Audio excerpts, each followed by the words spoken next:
প্রিয় শিক্ষার্থী এবং অভিভাবকবৃন্দ, আসসালামু আলাইকুম। আজ আমি সমস্ত শিক্ষার্থীর উদ্দেশ্যে একটু কথা বলতে চাই।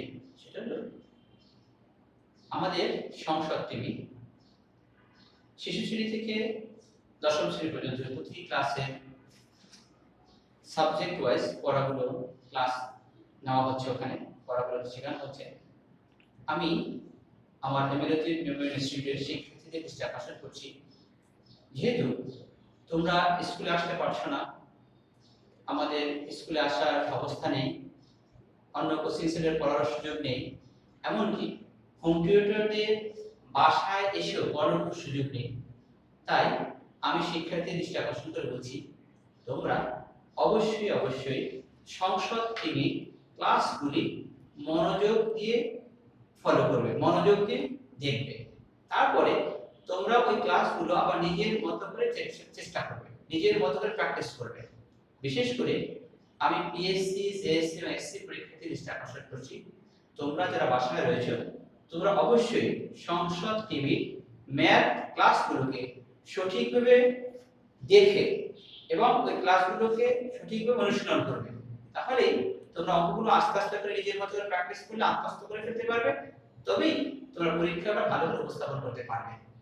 পাশাপাশি আমরা স্কুল থেকে যে পড়াগুলো তোমাদেরকে দিচ্ছি, সেই পড়াগুলো যদি তোমরা বাসায় সঠিকভাবে অনুশীলন করো, তোমরা যে সময় নষ্ট না করে ওই পড়াগুলোকে বাসায় সঠিকভাবে তৈরি করো, তাহলে আমি আশা করি আমাদের বা তোমাদের যে সমস্যাগুলো হচ্ছে সেই সমস্যাগুলো তোমরা ওভারকাম করতে পারবে।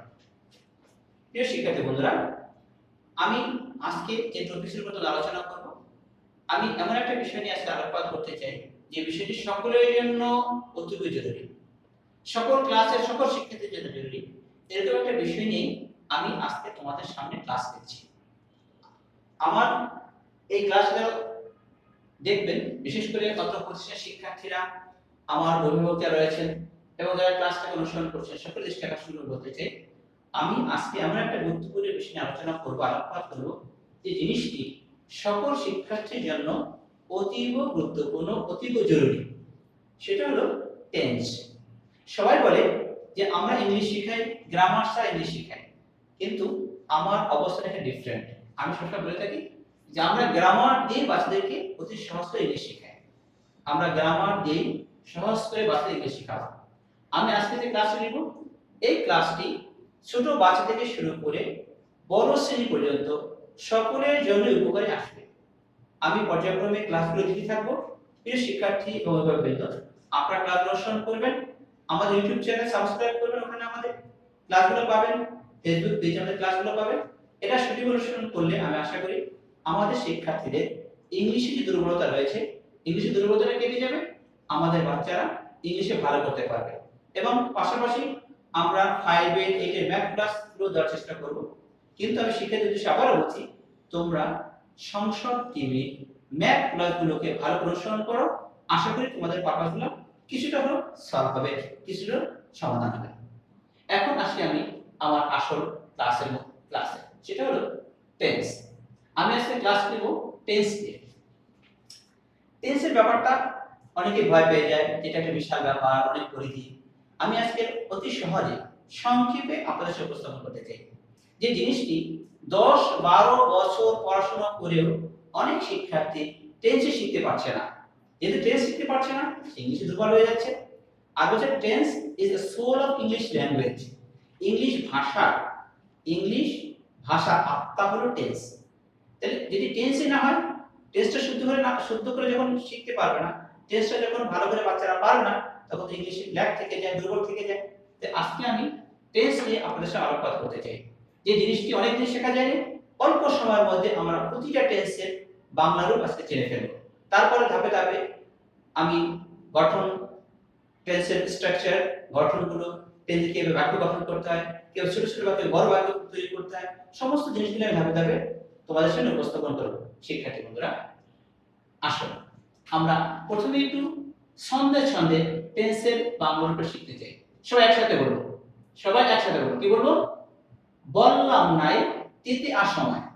সবাই বলি, হ্যাঁ সবাই বলি, বললাম নাই তেতে আসময়। আবার বলি, বললাম নাই তেতে আসময়। বললাম নাই তেতে আর সময়। মেমোরাইজিং মুখস্থ হয়েছে সবাই মনে রাখো। কি বলবো আমরা? বললাম নাই তেতে আর সময়। বললাম নাই তেতে আর সময়। আমার কথা হলো বললাম নাই, আমার কিছু না বললাম নাই, মনে রাখো সবাই। কি বললাম? বললাম নাই, ব্যাস এটা মনে রাখতে হবে। আজকে আমরা শিখব বললাম নাই। বললাম নাই সবাই মনে রাখি, আমরা সবাই কি বললাম নাই। ওকে, এখন আমরা জানি টেন্স তিন প্রকার: present tense, past tense, future tense. Present tense, past tense, future tense.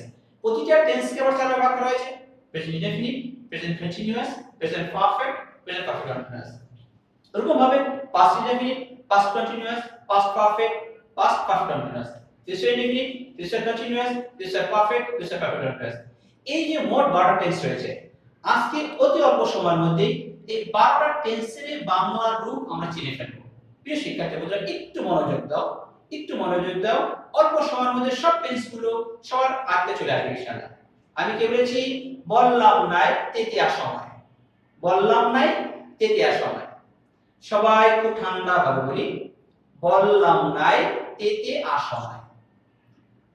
আমরা জানি টেন্স তিন প্রকার, আগে বলেছি, তাহলে আমি এখন তোমাদের বলতে চাই, মন দিয়ে লক্ষ্য করো। বাংলা বাক্যের শেষে যদি ব থাকে, বললাম নাই বলছি ব। বাংলা বাক্যের শেষে ব থাকলে ফিউচার টেন্স। বাংলা বাক্যের শেষে ব থাকলে future tense or future indefinite tense. বললাম আর কি হলো? ললাম। বললাম ল অথবা লাম, তা ব থাকলে ফিউচার টেন্স। ল অথবা লাম থাকলে পাস্ট টেন্স বা পাস্ট ইনডিফিনিট টেন্স। তা বললাম নাই, যেখানে ব বা ল লাম কিছুই থাকবে না, সেটাই প্রেজেন্ট টেন্স। উদাহরণস্বরূপ বলতে চাই, আমি স্কুলে যাই। আমি স্কুলে যাই, এখানে ব বা ল লাম কিছু আছে? নেই।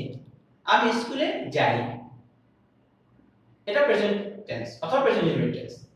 আমি স্কুলে যাব, ব আছে। আমি স্কুলে যাব, ব আছে। আমি কি হচ্ছে? আমি স্কুলে যাব, তাহলে এটা কি হবে? আমি বলছি বাংলা ভাষায় ব থাকলে ফিউচার টেন্স, ব আছে।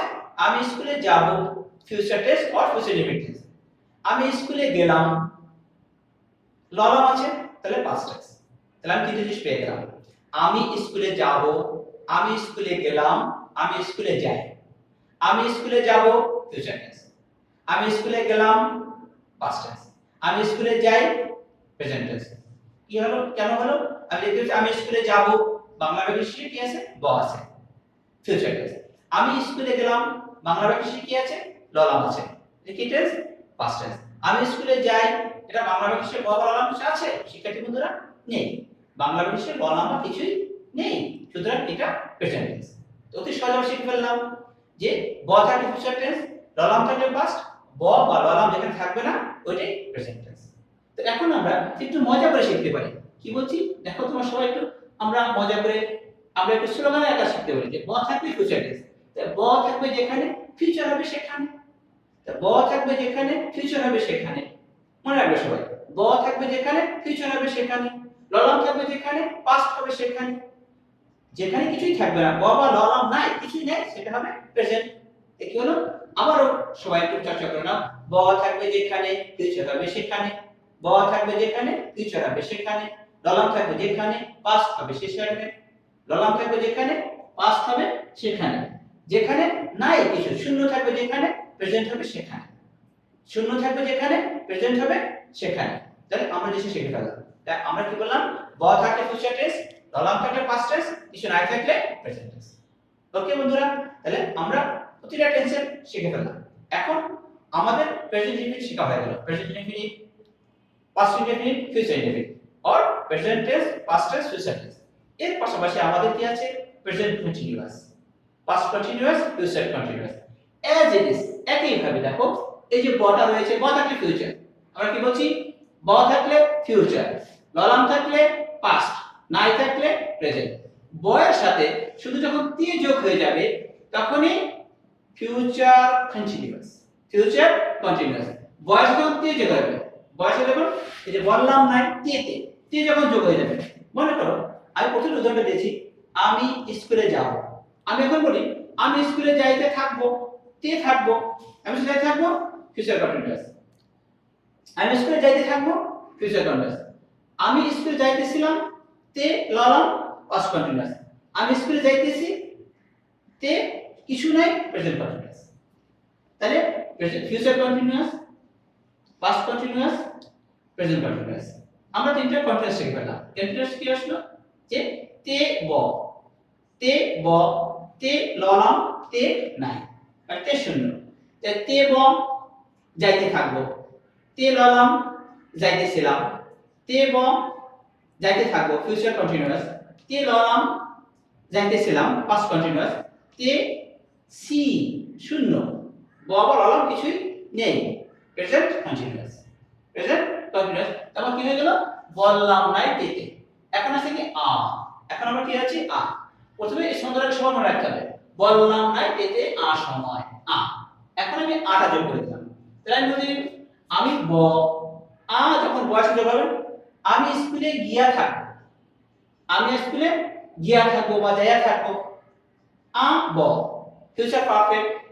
আমি স্কুলে গিয়াছিলাম, দুইটা কাজ বুঝাবে, একটু ডিফারেন্ট এটা। আমি তারপরে কি হলো যে আ ললাম, আ ললাম প্রেজেন্ট ফিউচার, আ ব ফিউচার পারফেক্ট, আ ব ফিউচার পারফেক্ট, আ ললাম পাস্ট পারফেক্ট, আ নাই প্রেজেন্ট পারফেক্ট। আমি স্কুলে গিয়া থাকবো, আমি স্কুলে গিয়াছিলাম, আমি স্কুলে গিয়াছি, আমি স্কুলে গিয়াছি। আর এর সাথে শুধু সময় যোগ করে দিলে আমাদের সমস্ত টেন্সগুলো পেয়ে যাচ্ছি। কি হলো? আমি স্কুলে গিয়া থাকবো বা যাইয়া থাকবো 2 ঘন্টা ধরে, আমি 2 ঘন্টা ধরে স্কুলে যাইতে থাকবো, গিয়া থাকবো। আমি স্কুলে গিয়েছিলাম 2 ঘন্টা ধরে, আমি স্কুলে যাইতেছি 2 ঘন্টা ধরে। বা 2 ঘন্টা করে স্কুলে যেতে লাগে না, লাগবে না, আমি উদাহরণ বললাম আমি স্কুলে যাইতে থাকবো 10 মিনিট ধরে, আমি স্কুলে যাইতে থাকবো 10 মিনিট ধরে, আমি স্কুলে গিয়েছিলাম 10 মিনিট ধরে, আমি স্কুলে যাইতেছি 10 মিনিট ধরে। তাহলে কি হলো? Present perfect continuous, past perfect continuous, future perfect continuous. Future perfect continuous আ ব সময়, আ ব সময়, গিয়া থাকবো 5 মিনিট ধরে, 10 মিনিট ধরে সময় লেখা হয়েছে। তাহলে